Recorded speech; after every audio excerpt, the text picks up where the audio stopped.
tem equações difíceis de resolver. Então vamos trazer um pouquinho para o aspecto econômico, né?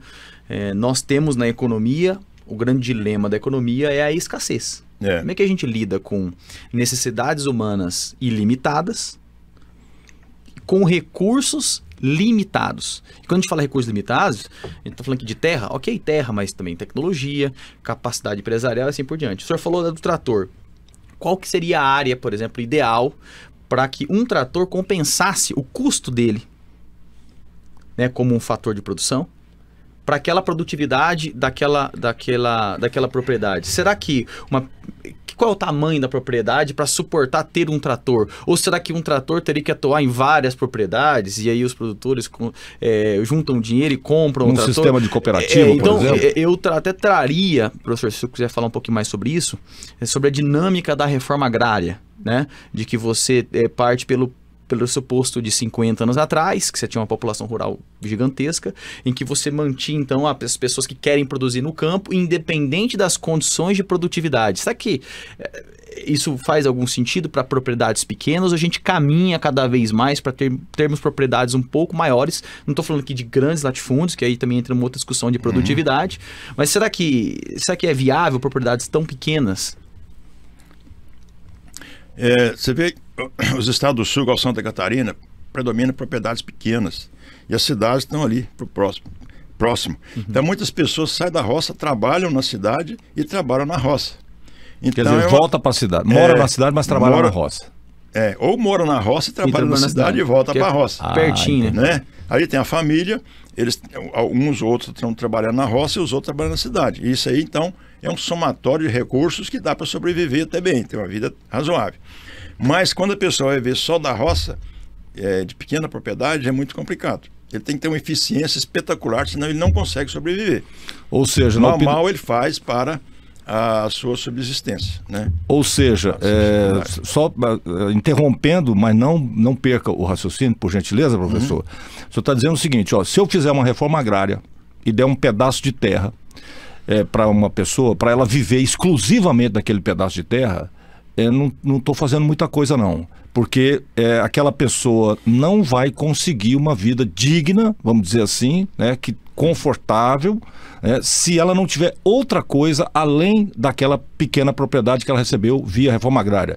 Ou seja, então a reforma agrária, a mesma reforma agrária proposta lá há 50 anos, hoje ela teria que ser uma reforma agrária muito mais abrangente, ou seja, não é só a terra, tem que ser a terra mais um monte de outras coisas para que essa eficiência que o senhor está dizendo aí fosse possível. Seria mais ou menos isso? E é muito relativo. Às vezes é melhor a pessoa ter um emprego bom na cidade. Ou seja, não reforma agrária. Reforma agrária. Entendi. Do que ter que ganhar aquele pedacinho de terra que o governo vai ter que subsidiar ele lá. Então, já tem muito pequeno produtor que não recebe nada. Aqui vai aquele para a reforma agrária recebendo um dinheiro do governo. Alguns deslancham, outros não. Se fosse então, feito... é muito complexo isso aí. Se fosse feito, por exemplo, me passou uma ideia aqui na cabeça, né? Juntei o raciocínio que o Cássio fez sobre a utilização de um trator, né? E o que o senhor está dizendo. Por exemplo, se a reforma agrária fosse feita não para pessoas físicas, mas para pessoa jurídica, tipo, a terra vai ser bem maior e essa reforma vai ser para uma cooperativa. Ou seja, então vamos dizer que hoje seja lá 30 hectares, 20 hectares, 5 hectares, não sei quanto que é, mas não é muita coisa, né? Mas que essa terra tivesse um tamanho ideal para ela ser mecanizada, produtiva e pertencesse a uma cooperativa. E aí tantos membros, né, seriam alocados nessa cooperativa e a reforma seria feita dessa forma, ou seja, para evitar aquele pequeno produtor que não consegue fazer nada porque não tem estrutura. Talvez funcionasse assim, professor?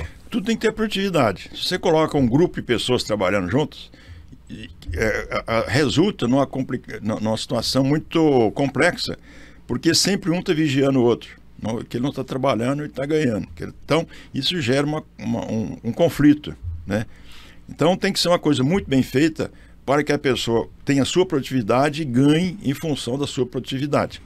Porque o paternalismo não pode existir. Entendi. Não funciona. Não Entendi. funciona. Você vai gastar muito dinheiro e não tem um retorno. Tem pessoas que são produtivas por excelência e outros não produzem nada. Ele precisa da Bolsa Família, precisa de uma ajuda. Não estou aqui condenando pessoas que recebem Bolsa Família, que muitos estão numa situação mesmo complicada. Mas tem muitos que eles não progridem mesmo, não vai por alguma razão. E então ele tem que ter outro tipo de ajuda do governo. Ou seja, quando a gente fala de reforma agrária, não é tão simples quanto parece. Assim. Porque fica uma discussão que ela mistura com conceitos como, por exemplo, justiça social, ou como reparação histórica, outras situações que assim, misturam tudo e aí produzem nada. Por exemplo, eu sou completamente a favor de justiça social. Eu sou totalmente a favor. Agora, tem que ser justiça social mesmo. Né? Não adianta eu tentar fazer justiça social da forma errada, porque eu não vou fazer justiça social. O problema é que a definição de justiça social é absolutamente subjetiva. Sim, claro. Então, assim, você diz que é a favor da justiça social, mas da justiça social que você idealiza com justiça social. Será que é a mesma? Por exemplo, eu vou dar um exemplo para você. Criar condições para que as pessoas possam produzir. Né? Vamos lá. Criar condições para que as pessoas possam produzir, viver do seu trabalho dignamente. Isso é justiça social por parte de quem as governa. Né? Então, o raciocínio é esse. Agora, essa é a teoria. Agora, na prática, a diferença entre as pessoas, o interesse, os motivos, a vocação. Quer dizer, eu posso fazer uma reforma agrária, dar, 100 lotes para 100 famílias e o resultado é que 5 famílias deram certo e 95 não aconteceu nada. Então eu não fiz justiça social. Ou seja, isso aí eu acho que ninguém é a favor. Por isso que eu disse que ou você...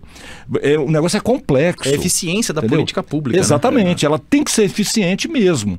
Agora, também a gente não pode correr o risco de, em nome da dificuldade da eficiência surgir, você simplesmente amputar a possibilidade de fazer justiça social. Dizer, peraí, não. É complexo, tem solução. Por exemplo, a agricultura no Brasil, a solução veio de onde? Veio de uma empresa criada pelo governo, pelo Estado brasileiro, né, que foi lá e pinçou pessoas. Quem é o doido aqui? Quem é o melhor aluno aqui? Quem é o cara aqui? Então, juntou um monte de doido, criaram a Embrapa e a Embrapa arrebentou a boca do balão, 50 anos de eficiência. Eu tenho um pezinho de uva na minha casa lá, que eu estou lutando com ele, porque eu não entendo zero de uva, entendeu? Mas é uma uva sem caroço, chama BR, enfim, preta, docinha e tal, Embrapa. Tem o DNA da Embrapa lá, entendeu? Ou seja, são coisas fantásticas, cara. Né? Então, assim, isso funcionou? Funcionou. Então, é possível. Ou seja, quando você tem vontade política, né? Quando o seu objetivo é fazer o melhor pelas pessoas, pela sociedade e tal. Então, eu acredito nisso. Agora, eu tenho a lucidez de perceber. Tipo assim, tá bom, então eu fui lá e fiz uma reforma agrária, foram 100, então não sei o quê, 5 deu certo, 95 deu errado.